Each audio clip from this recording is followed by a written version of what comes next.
To him a new song of thanksgiving. Mātou whaaftaia o ele tuolo mātou tamaile nei tai a fōu. O mātou ala whai mai le tua I whanunga le lei. Mātou te vi ia oe o no lau pule whasoa I o mātou o langa. Mātou whaaftai le li. Wa te whawhangu le tua o mātou tangata. Awa le li e eilo mātou whamoi moi. Mātou whaaftai le li e o mātou maua le nei asu fōu. Whaaftai le li I lau whaamalolonga meise o le ola fōu e toi tāpena ina mo I mātou. O te tālo le tua le nei aso whesoa ni mai lo mana. Awa le li I le whaawawina o le mātou o nanga. Whaamanuia I lau au whainga luenga tutofi le li e. Whaaupenga ina I mātou le li. Maise le tua ia whaangana ina I mātou le tua mō lau a fionga fola lo mātou. Whamanuia si o mātou atunu pele o Samoa. Whamanuia le tua I le au ngā lunue. Maise le li e o ainga nuu mai kalesia. Whapele tua le atunu. Whamanuia le whainga Malū. So se atunu le li o lo. Whapenao na nopia I aima. Papa au ai le tua o tangata. E iai le tua lo wanga le lei. Alofa mai le li I le whawawina o le au nanga le nei asu. Mātou te whaia mea umaina I e mawalunga ai le vi ingo lau o fio. O le mātou te tālo lea whamangalo I mātou le li wa leisa mātou a mea tonu. Ia mātou se semo mātou angasala whamangalo I mātou uma le tua I le toto Jesu Keriso lo mātou le I whaola wala toi le mātou te tālo. Amene ma amene. Amene. E mua ona toi whatalo whātou tātou a ingal ni whoitai au fōu o le aso lua sifulu o le masina lona iwa o le nei whoitau sanga luafe lua sifumal whā e o whalofa ma whaafelo I atuai le ainga pele o le whātua tua so stuli mano le nila langi o lo e whaafonga mai mua mai ai le au nanga le tātou Global Kingdom TV I aso te itas Wa lava le moli natu o le afionga le tua I lau maota ma lau lawa mai se o se waipanoa le lalangi la tomu whai ona mafutaina le tātou au nanga le nei aso ia whapea fo I lato uma staimi mau fo I le whailo inga ma o le tātou pokalami staimi ia whaamanuia tele le tua ia tautou uma I le nei aso paptoa fo ispata alofa Lau whai ngā luenga o lolo mātou ngā lulua nei fwoi tua ngā luenga I au nā le tua mo lātou whantua e maise o tama mtaini o tūpulanga talavou o le kalesia Jesu. Mā lo le soifua manuia, le whaim whaangaloina, whatalofa I tātou sponsors o lo whapenao na langolangoina le nei fwoi au nanga ia mā lo le useu fwoi tūte mawhaiva o le nei aso. Ele talitonunga o le a tātou wanga I loa I tātou Malū-Taeao Faaleagaga le nei aso. Ia ua fo I le vai ainga ma vai tau mafo nei fo I taeao ele talitonunga o lau uma sau tulou, sau kofe, ia po sau toast, ia po sau breakfast le lei, manaia, au le lei I le nei fo I taeao. Ia le wanga I atu tātou Malū-Taeao Faaleagaga. Ia e whapenao na whawhanga I nei peo tātou anganga. Ina ia awane I pāu I tātou I mai lei matonga whitia ti Apollo.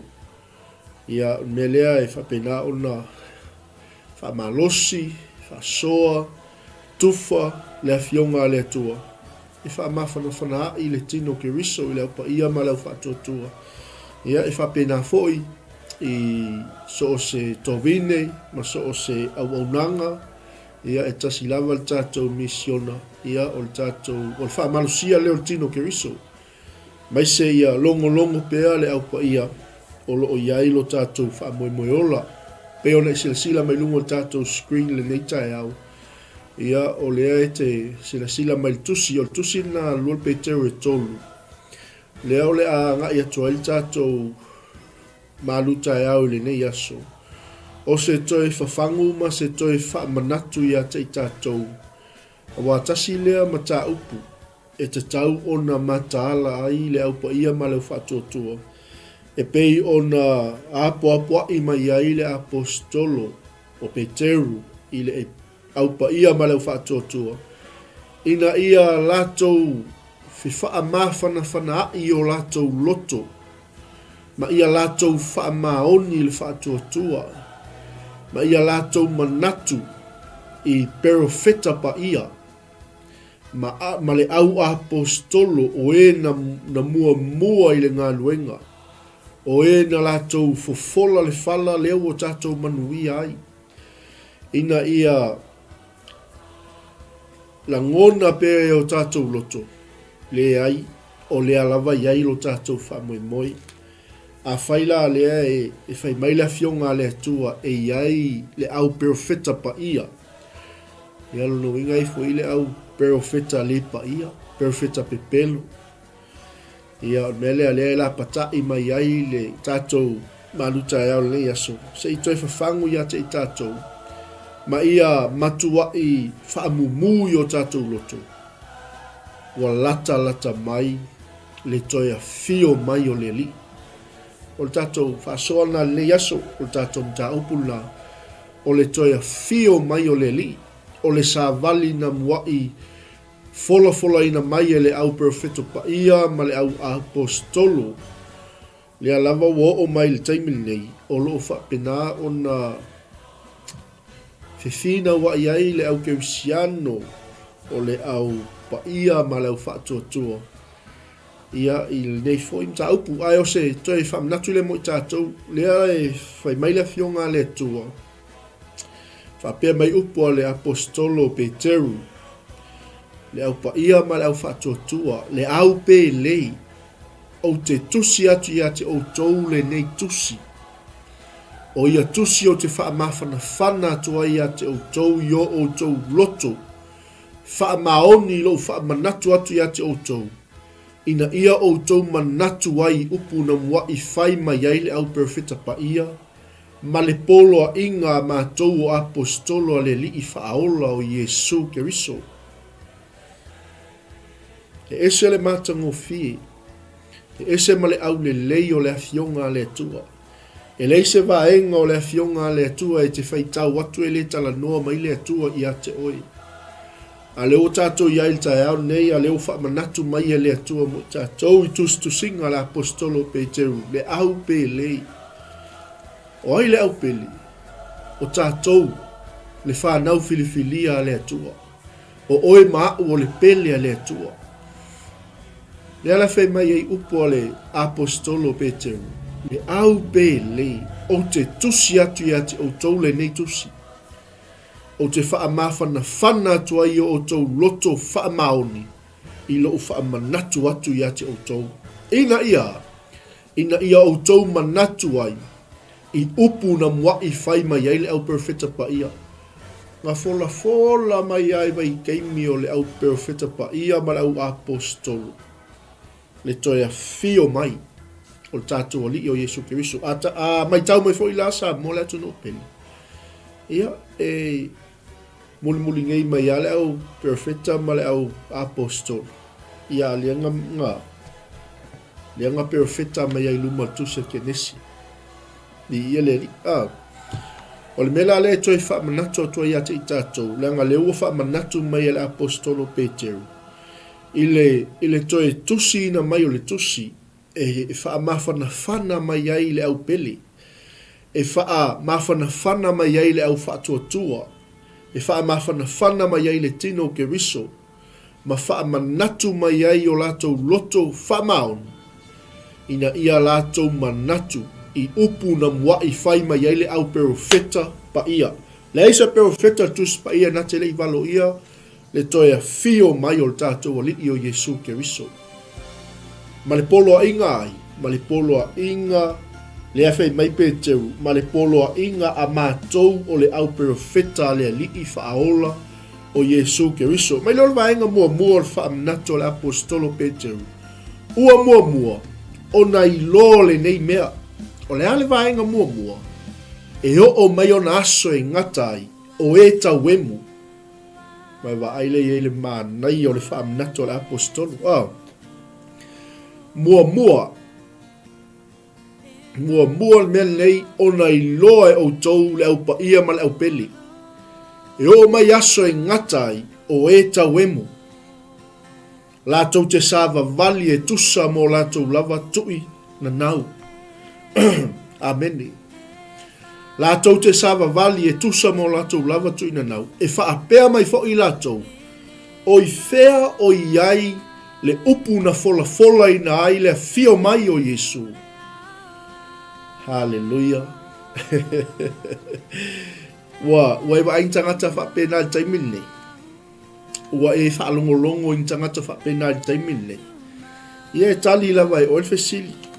E tali lava e o e ia le fesili le nei 𝚗𝚗𝚗𝗒𝚗𝚗 Ai o te whaamanatu ia te oe sa mo le tunu pele 𝚗𝚗𝚗𝚗 ni.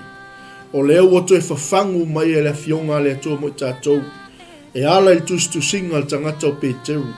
Le ai whaamanatu mai e Peteru ia te tātou. O lena na tai atu ta māloa e whaasātaurua whi mei Peteru le ai. Au o le whaasātaurua ina o e whaapeo na whaasātaurua lo wali. Ai whaasātaurua o e whaaui lalo lo ulu e whaaui lunga uwai. Ameni. O tangata wa le toi solo muli se mea. Whe meile o Peteru mo tātou 𝚗𝚗𝚗𝚗 nei, Samoa, le au pele, le au filifilia, o te whaamawhana atu. Io o tau loto whaamaoni lo whaamanatu atu ia te o tau. Ina ia o tau manatu I upu na mua I whai mai ai le au profeta pa ia, malipoloa inga le au apostolo, ale alii o Yesu Keriso. Mua. O na I loa le nei mea e o mai o na aso e ngatai o e tau wemu lātou te sāva vali e tusa ma o lātou lava tu ina nau. E whape ai fofo I lātou. O I whea o iai upu na wholafola ina ai lona fio mai. Amene. Ia. Whamasino. Nā lawe te nofo maltali o fasili 𝚗𝚗𝚗𝚗 nei. Wai whaalongolongo I tangata whapea, whai mai. E eila se mau o le kuspa ia e whaamaunia ai le toe fio mai o le li o Yesu Keriso. E ini tustusinga e whaamaunia ai le tō talitonunga. Sa mo ai e leo se talitonunga. O le afionga le atua. Leo whaamanatu mai. Le au pele ia mua no tau I loa le mele e o mai o na aso e ngatai o e tau emu. Lātou te sāva vali o lātou lava tu ina nau. E whaapea mai fo I lātou. O I whea o iai le upu na fola ina ailo na fio mai. Amen. O le mele le te tau on tātou toi mo moi. A te tau on tātou wa. Mataala matatalu. Amen. Pi ia le li. O toina tangata la ia, ale mataala iai le whanau a le atua. E wha se nai le tōteli. Amen. He mai e whaapea mai la tau o I whea o iai le upu na fola ina ailo na fio mai. A wā talu ona mo moe o le aunga tama. Ua tutu mau pea o mea uma talu ona wha toa whaia. Ni ia le li. I ia le atua o le matango fio le mea lea le anga o lea e whaamanino mai le fionga le atua mo I tātou whe mele upu a le atua I tangata ia a wala tautea mana nao ia lilo le nei mea le ale mea le toia fio mai o tātou o li I whaola o Yesu Keriso mele o le fionga le atua a wala tautea mana nao ia lilo le nei mea ia I lātou sa iai lea le langi talu ana mua o le lalo langi fo'i nai le moana lea. Aleluia. Pi ia le ali. Paiwa aile iai I le onga ma le foi lele o le tūlanga o le pea o le teime le mataala pea o le teime le tatalo pea o le teime le ai sea le ai se me alofa le ia te tātou o le so e po le tofo ina pe mai le atua pe mai le anganga mea malava nanga leo tātou o le waola whaatasi ati tānia ma le Aleluia mi ia le li. O tangata la ia, lea e whaamanatu mai e le apostolo mo tātou 𝚟𝚑𝚍𝚎 nei. Le whaamawhanawhana mai ai. Ina ia tātou matalai. Mi ia le li. E ho mai o na aso, e ngata i o e tauemu. Lātou te sava vali, e tusa mo lātou lava, tu ina nau. Amene. Mi ia le atua. Awa lātou te mana nao ia lilo le nei mea. Mele awa foi ni o tātou vai, awa ni o tātou whamalosi. Ia tātou tu mau le meo wa o ina i tātou, o tātou tari tonu ai. A whaina fola mai e le a fionga le atua e toi a fio mai Yesu, e toi a fio mai Yesu. Oka se tele o le mau o le fionga le atua, le e feta lai mai mo tātou i taimi uma masa uma. Ia tātou matala, wa a tātou ua nga i lalo le eile fai upu nei la. Na e whamanatu mai ati tātou, wao, o le aso tātou te le manatu ai. Ma le aso tātou te le matala ai. O le aso lea. Sau ai le atali i o le tangata. E fio mai ai Yesu. E sau pe o le sau o le ngoi le po. Amene. O le misiona la la waenga ia. Le fai mai ia le waenga mua le tātou whaasol 𝚟𝚑𝚎 nei. Ia mua na i loa o taunu mea nei. E o mai o naso e ngatai. O e tauemu. Ia, ke le au kauemu, le au fai, i le au kemisiano ma le whanau a le atua. Mela le mana o le waenga lea. Awa lātou te mana nao ia lilo le nei mea. Ia lilo aua nei, o le ngaluenga le alfili. Aua nei la ngona e tangata uma pe i loa e tangata lea.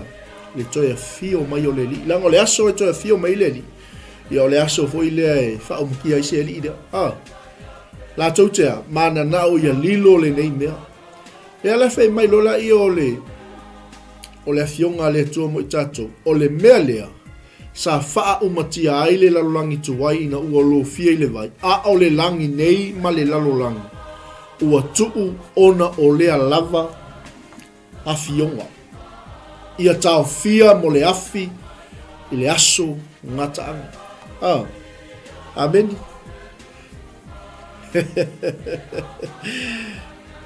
It's a promise. Ua umana fola ina mai le fio mai Yesu. Le ala fai mai le fionga le atua e ala i tustusinga Peteru. O le mea lea, sa faa umati ai le lalolangi tuwai ina ua lo fia i le vai.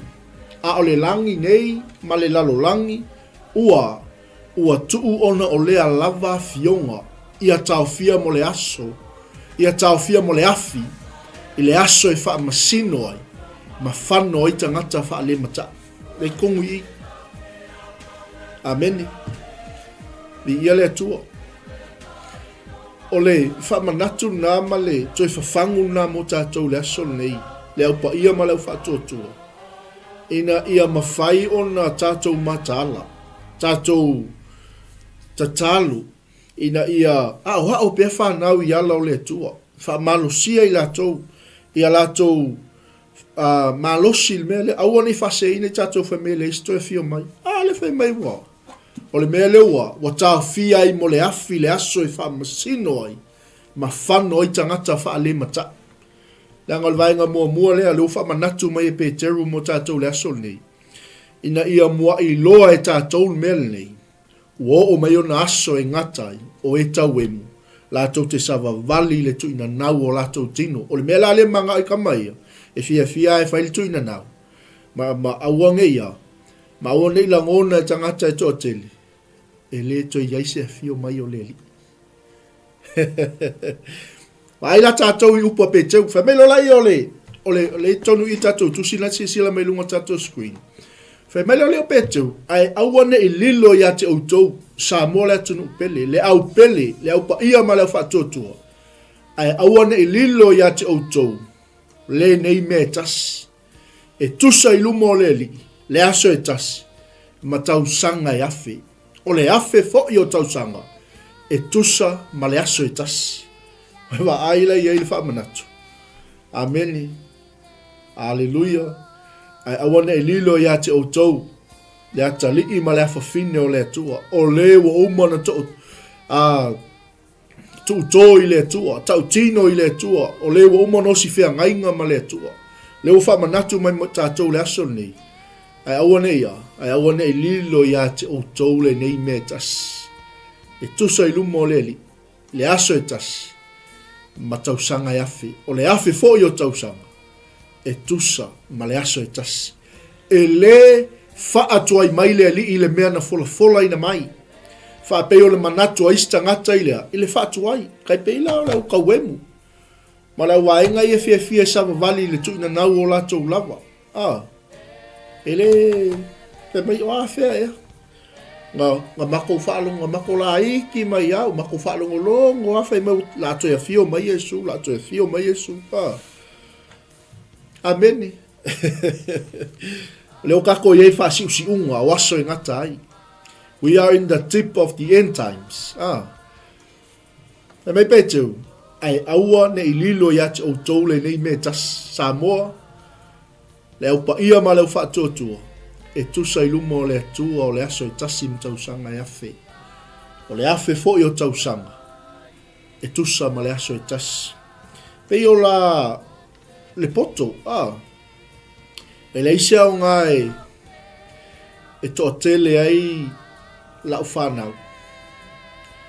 Tele a uawa. Ai le isia Malū-Longo o lua nganga o no tele I loa le atua. Alleluia.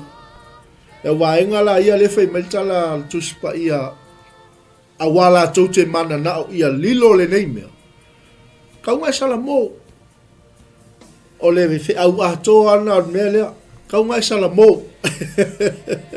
E ta taun tatou sala mo. Ai sea. E le fa atua I mai le li I le mea na fola ina mai. Fa apeo le manato o ista ngata I le fa atua I. Ai peitai. Ua ono sai mai lava o ia I tatou. Ono ua le fina ngalo ia whano setas. A ia o tangata uma I le sala mo. Waiwa ai le ia I le manga ia. Praise the Lord. Ia peo upo a Paulo. Ia tatou woti yaso faiso. Ia tatou woti yaso uma. We must die daily. Tala wha I Malū-Taeao ta maa wha maa ngaloa o hao tangata ang sala. O te wha tua I lau maliu, Malū tanu mia, Malū toi soifua, manu malo mai, ua whai e iau matangata manuia. Hallelujah, I ia le li. Ai awane o tātou tali tonu I lea. I le au tau wemu, o e sawa vali o latou lava tuina nau, e whai mai e le aise toi a fio mai. Amene. Waenga lona lua leo tātou Malū-Taeao Faaleagaga. Ina ia awane ngalo ia te oe. Whai mai le tala le fionga le tua. Ai awane I lilo ia te outou. Pe te tali tonu, pe te le tali tonu. E tusa I lumo le li. Le aso e tasi ma tausanga I afe. O le afe fo I o tausanga. E tusa ma le aso e tasi. E le whaatua I mai le li. I le mea na fola ina mai. Whaapeo lea. Whaapeo le manatu o ista ngata I le whaatua I. Ai peitai wa o le hai ongo sa ia. E ora ke me e tumo ele fua. Ia. E ora te me tumo ele fua. Ia. E ora ke me sala mo I tangata uma. Langal mele ale fe me ai peitai wa ono sai mai lava o ia ia tatou. Ono wale fina ngalo o ia whano se tas. A ia o uma lava ile salamo. Praise the Lord. Amen. A ia o tangata uma ile salamo. Hallelujah. O le taimi la tātou te le matālai. Ma le taimi tātou te momoe I Faaleagaga. Whai mai lo lai o Peteru.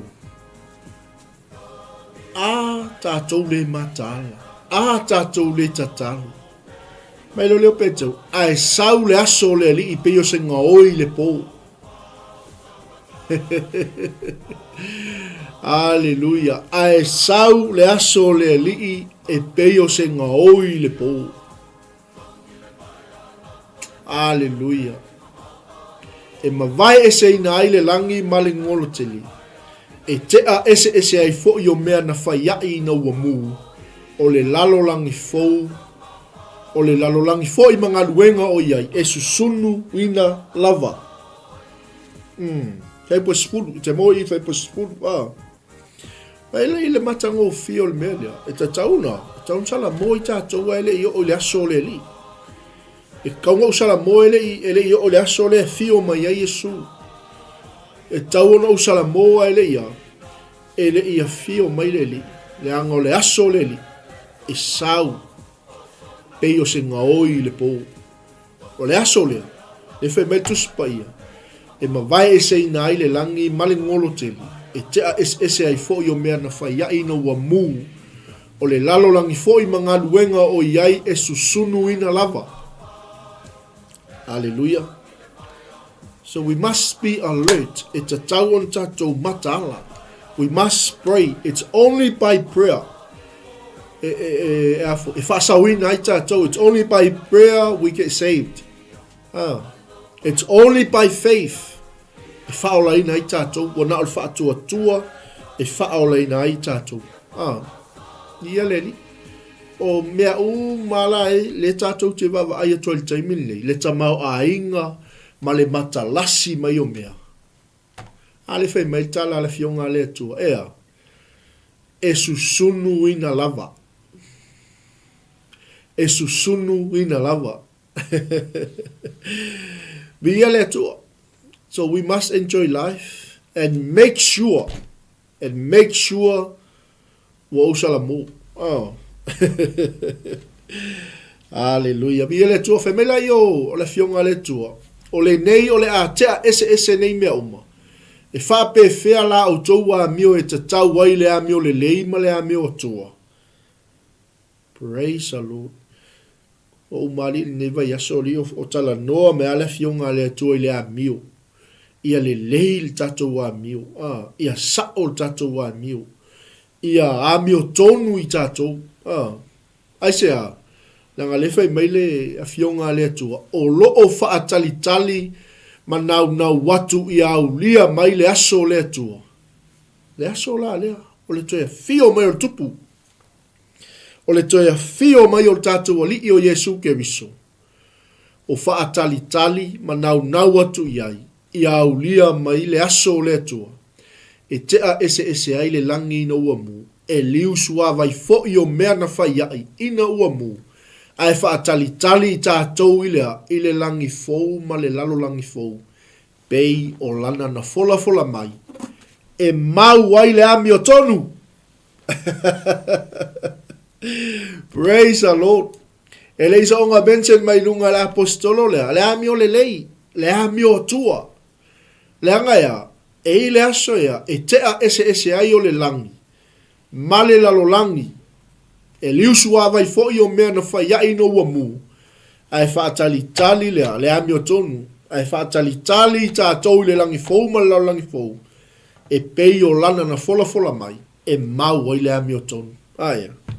E vai leile manga ia o le whaamanatua apostolo Peteru mo tātou le aso nei. It's a promise. It's a promise. The second coming of Christ, it's a promise. I want it to fa seina i tātou. Ke wai ke fa akau e la foi kope ange o ese si o fale olo. Ale te fa longo le upo le atua e pei o lana na fola mai. E mau wai le amio tonu. E vai fa ingofie. Ngau lo amio le leia, amio sao. Ia tonu la wa mio.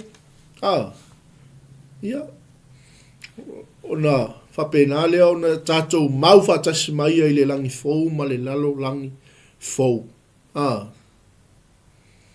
mele le apo e mele apostolo. Ina ia o tau whatalitali. O kole mea lea le wakele nga whaseina le au ke visiano. O le la vai le si whatalitali. Wale iloa ele stangata ono sai. Ia la le mfailang kako whakalikalim kako ono sai. Malu tātou wale i whaola. Na ono sai. Ia tātou a mio matanga ono tātou. Hallelujah. ia le li. O le vaenga muli o le tātou whaasoi le aso nei. Whai maila i o le wha malosi a Peteru mo tātou le aso nei. Samoa. Le aupa ia ma lau whaatuatua. Wa o tau whaatalitali ia mea. O lea ia o tau fina finaua i lava. Ina ia maua o tau e ia ma le manuia. Ua le pōnā. Ma le matau le anga ina. Ia le tua. Praise the Lord. Fina finau. Alleluia. Le pōnā. Ma le matau le anga ina. A tonu le e inisol tatou ainga le e mafuta mai tono falfainga luenga. E inisol tatou ainga o lo mafuta mai lungo le ala po tono lo sa. Aia. Ia awane i matau le anga ina i tatou. Awane i whapena ona vai tatou finau. I ia le tua. Nga ngā le whai mai le whamalosia le apostolo mo tatou le asol ni. O le mea lea, e tatau on tatou whatalitali ia mea. I ia le li. O lea ia o tau fina wai. Ina ia maua e o tau e ia male manuia. Ua le pōnā male le matau le angaina. Ina ia o tau manatu. O le ono sa'i o tatou alii. O le ola tanga lea. Waila le koe mention mai i le ono sa'i o Yesu ilungo o sa taru ono oima. Ono i tatou umo. Ai a tatou whaavaivai.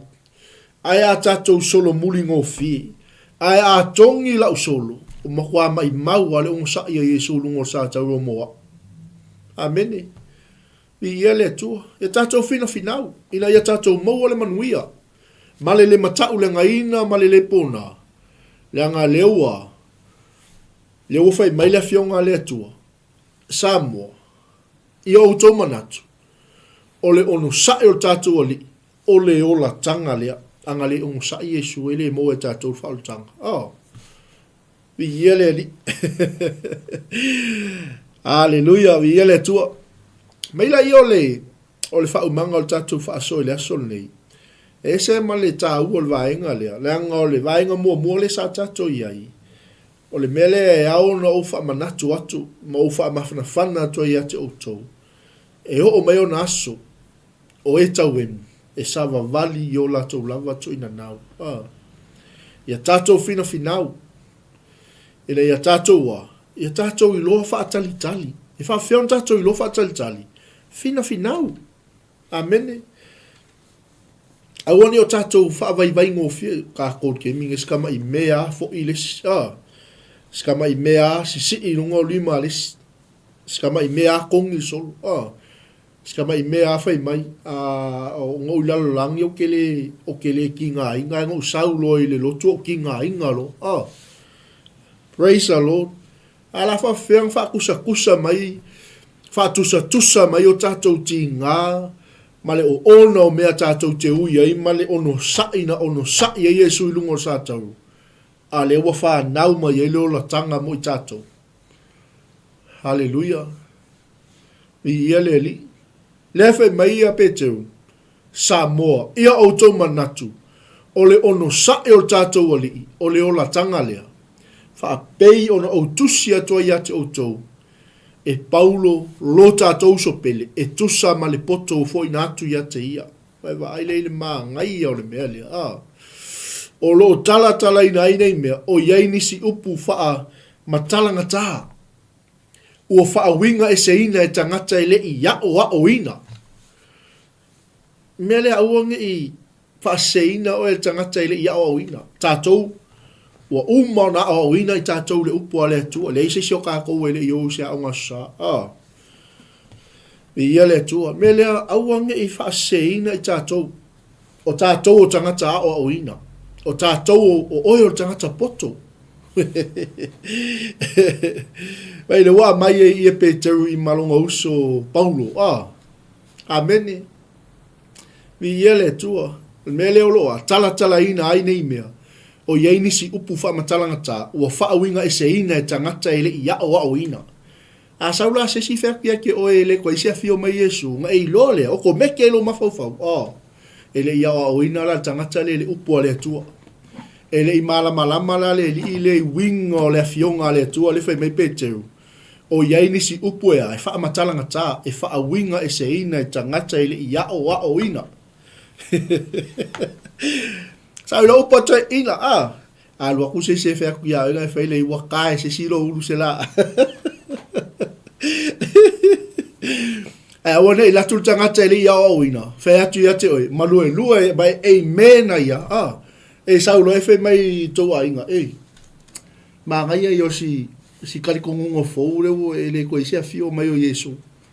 Hallelujah. Hallelujah. Praise the Lord. Hallelujah. E whaawinga e se ina e tangata ele ia o ina. Bi ia le tua. Me leo le fionga le tua. Ma ua le whaatu mawina. Whaapei o isi tusi fo i e o ai lola tau lava malaya. Tawhi mai mea nei. O le matua i manaya o le upu. Ele o le manaya fo i lele il whaalong. A ia ngoto unga i o tātou loto. Le wha manatu mai o le fionga le atua mo tātou le asol nei. Le anga o tātou o oe ma o mai tātou umo le pele le atua. Fai mai leo Peteru i wha upu muli e lua le tusilea. O le nei, le au pele, ia o tou whae te ete, iate o tou. E lo whai mai le fionga le atua e tou whae te ete i lalangi, i o tou whae te ete i perfeta pepelo, i o tou whae te ete i Alleluia.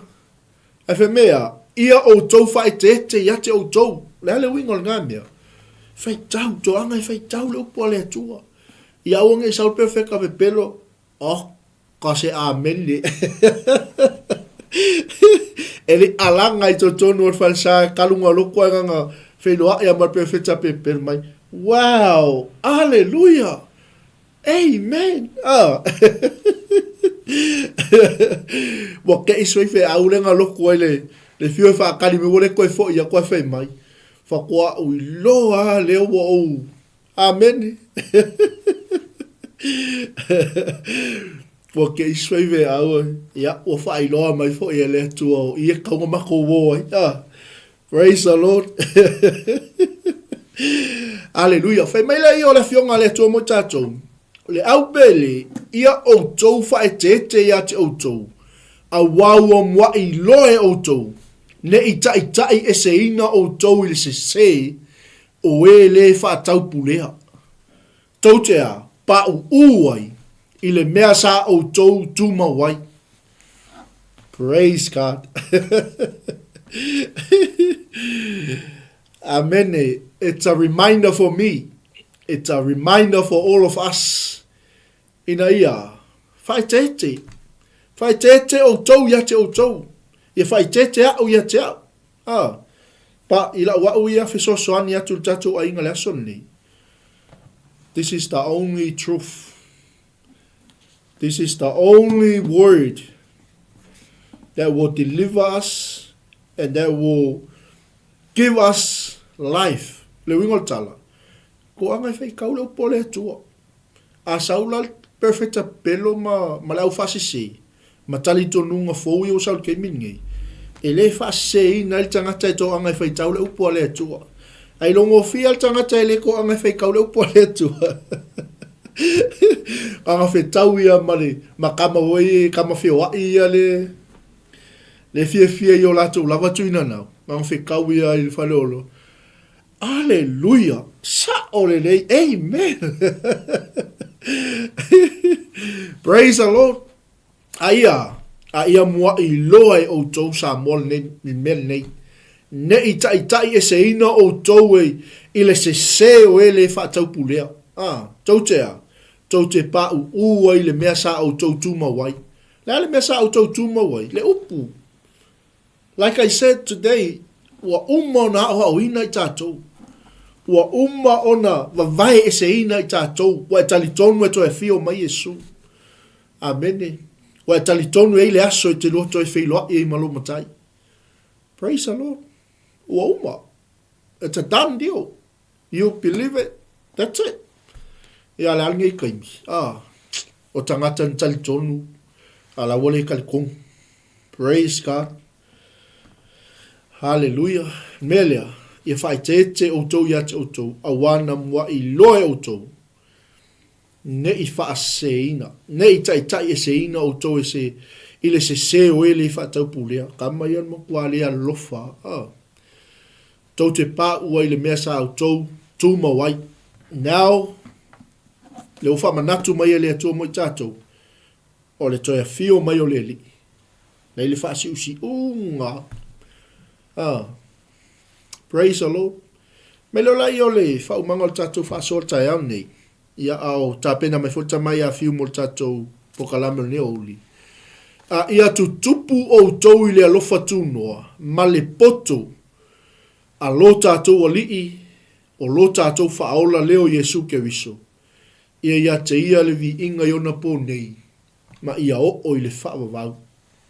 Longo winga e kaunga kupu kupu. By the grace of God, I must grow. I must be a mature Christian. Ele taona vea uma church koua. Just Sunday. O kulo la songa fua. Koe fo ia whaile mea fia. Praise God. Hallelujah. So that's a word for us this morning. Ole tatou Malū-Taeao na le nei aso. Ia fesoso ni atu le nganga o le tua e wha atoa i ate oi. Se meu wale atoa atu i le. Wha soa man wha malosi laso nei. A leo whemela fionga le tua. A ia tutupu i tātou le alofa tu noa ma le poto. A lo tātou wali o Yesu ke wiso. Ke loni me kako ke mau le poto lea. The word. Tātou te maua i lalo vai o le nganga pa ia. Tātou te maua i no tātou whaitau le upua le tua. Tātou te maua i no tātou wanga pongi matatalo. Tātou te maua i no tātou whaalango lango i le tua. Amen. Ta man le taeao whamanuia i sio mātou atunu pele o Samoa. Whamanuia le tua i lau au whainga luenga to tofi. Ia i latou uma lava le lii o loo tutun tangiolo le tua e fola lau wafionga. E fola lau tala le lei. Ta mal ne aso whamanuia atu ia te i latou. Whamalosia pea i mātou le li. Ia awane i ngata ai lo mātou oli. Awane i ngata ai lo mātou pulu nau le li. E fola lau tala le lei. A ia whamalosia pea i mātou le li. Peo nei whamanatu mo i mātou le aso le nei. E i le aso le li. E te toia fio mai ai. Ma aveina lau i kālesia. Ia tua le mātou tamā, o i lava se tasi le tua o whaalongolongo mai le nei taeao i se mana ongo whapitoa. O lau tatalo le li i whawhiloa i le suafo i Yesu. Fesoso ni ina le tua. Filfilingo le loto, ma le anganga le li i taeao nei. A ia whapena le tua o le mātou salamo e peo na ea o ina i mātou le nei aso. Whamanuia le tua le aupa ia ma leo whaatua. Fo ia tu ia te oe le vi inga nei māsa umai o le whaavavau. Amene.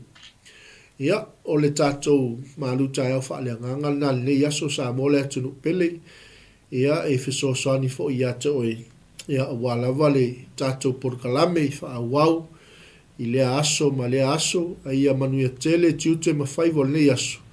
Manuia sa mo le atunu pele. Tā le tula e sfulu ma le lua. Ia, o le anga ia toa li tātou ai mai no e mau le ala tape na ina masaunia le tamai a fiu. Ia ona so toi foi leo tato o mlanga niaso. E mea te nei o lau tō wauna. Mikaele preta whamanuia tele le tua ono Yesu. Amene.